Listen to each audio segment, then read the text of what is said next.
what I laugh about when people keep saying, "Oh, the transfer portal is hurting high school recruiting," and I did it on my show today. And what I did was I put up the 247 team rankings. And you want to know what's consistent when you pull up the 247 team rankings? They're all about all the top teams, or most of the schools are about 20, between 19 to 24 commits, meaning they're signing the same amount of high school kids as they would sign on any other given year. But you do have a lot of guys who are currently at colleges being pushed into the portal. So with a Clemson, with your Alabamas, with your Georgias, they have to make room. Even if you just sign 25 a year, which used to be the minimum, 25, 25, 25, 25. 25 times 4 is 100. Even if you sign 25 every year, you have to move out 15. Whether they go early to draft or whether they graduate, no matter how it works, you have to move guys out. So the transfer portal isn't doing anything but giving us publicize what's always happened. Now, Alabama just happens to have 4-star, 5-star on top of 5-star.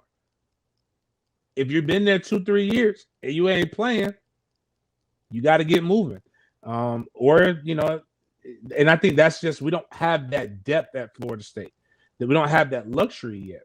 And I think it also comes to these guys genuinely like being around each other and playing, which is awesome. Like, you know, why not play one more year if you're not a guaranteed first round pick? So, and where you're going to transfer to, you're probably not going to have an opportunity to be a top 10 program in the start of the season, and being and now with the conference going the way that it's going, the top 2 teams playing the ACC championship, having a situation where if all you have to do is replicate this season, you should be in Charlotte playing Clemson for a second time. James and Logan, question for you on the flip side of that. We see the guys who are entering the transfer portal from FSU.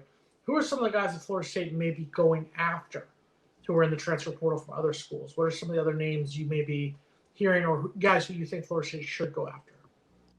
I mean, Jaheim Bell would be the guy who we should have probably taken as a freshman. But, you know, it was a argument of, is he a wide receiver? Is he too big to be wide receiver? And he went on ahead and made tight end, and he was amazing his freshman and sophomore year. I have no idea what happened to him this year, why he was not used in the offense up there in South Carolina. But I think if you bring him here, and you that's a weapon that has to be accounted for.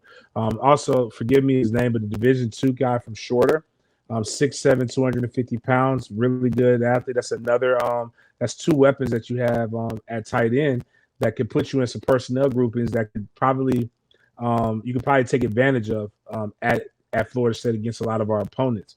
The linebacker from UCF that has the relationship with Bethune, Daryl Jackson coming back home. That's a lot of guys that it's kind of cool because, again, we talked about depth, but we're in a position now where you do have so many guys coming back that are true starters that you kind of just find guys that kind of find pieces that just give you a little bit of depth. But I expect the defensive line to be overhauled, similar to what Alex Atkins did to the offensive line in the last season. So between defensive tackle and defensive end, I expect us, between high school recruiting and the transfer portal, to bring in a lot of talent.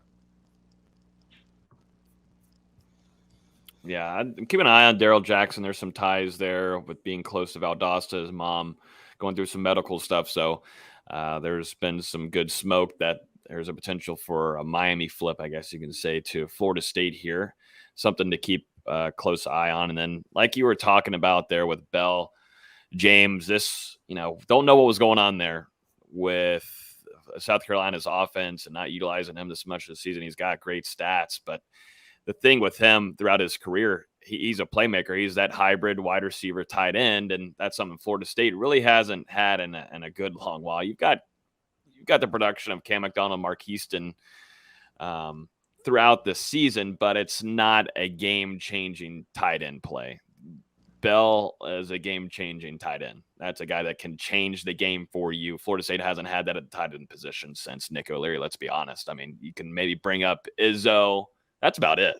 I mean, you haven't seen someone change the game for Florida State on offense at tight end. And Bell, and what Mike Norvell, as we've seen him do this year, is being a true play caller for FSU and not having to mix things in with Kenny Dillingham. your star players are going to make plays, and Mike Norvell will put them in positions to do that. Jaheim Bell could be one of those guys. So I think there's some optimism that they'll be getting him on campus very, very soon.